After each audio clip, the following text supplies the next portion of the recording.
Le président Macky Sall du Sénégal est depuis hier en visite d'amitié de travail en Guinée, accueilli à l'aéroport international de Conakry-Bessia par son homologue guinéen, professeur Alpha Condé. Le chef de l'État sénégalais aura un agenda chargé. Le tête-à-tête entre les deux présidents, entretien entre les délégations sénégalaises et guinéennes, rencontre des ambassadeurs du groupe africain. Le président Macky Sall doit aussi conférer avec ses compatriotes vivant en Guinée. Cette visite, qui est une première depuis son investiture, s'achève cet après-midi par un communiqué conjoint.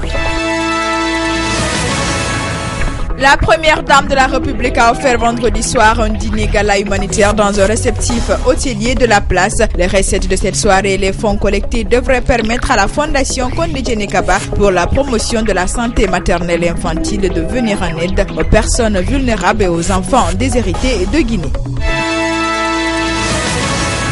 Le président du MPR, Mouvement pour la République, a animé samedi une conférence de presse à Conakry. Au menu de cette rencontre, la présentation du MPR, mais aussi l'analyse de la situation socio-politique et économique du pays.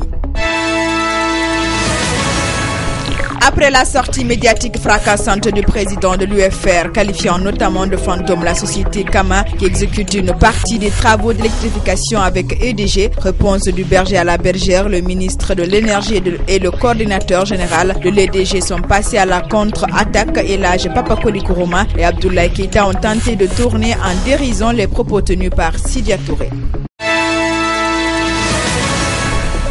EDG, la Guinéenne de l'électricité, a défendu vendredi le bilan de ses activités depuis l'élection du professeur Alpha Condé à la tête du pays. Un bilan que la société juge globalement positif avec, dit-elle, des perspectives permettant une électrification durable. C'était à la faveur d'un point de presse qui s'est tenu à la centrale Tombo 3. L'université unique célébrera le 22 décembre prochain les 25 ans de sa création. En prélude de ce 25e anniversaire, elle a organisé samedi une conférence scientifique sur l'environnement animée par Dr Mamadou Billo Diallo, expert en environnement. Cette conférence a mobilisé étudiants, professeurs et responsables de l'institution universitaire. Ils sont souvent à tort victimes de tous les préjugés, marginalisés par la société. Ils, ce sont les albinos et les handicapés. Les premiers sont des personnes issues de groupes noirs mais qui naissent avec une peau blanche, souvent maculée de taches, faute d'avoir reçu de la mélanine. Les seconds sont des personnes ayant une déficience physique ou morale, souvent due à certaines pathologies. Et bien, certains éléments de ces deux couches vulnérables regroupés en association sont montés au créneau pour dénoncer les discriminations dont ils font l'objet. Les albinos et les handicapés en quête d'une meilleure perception par la société.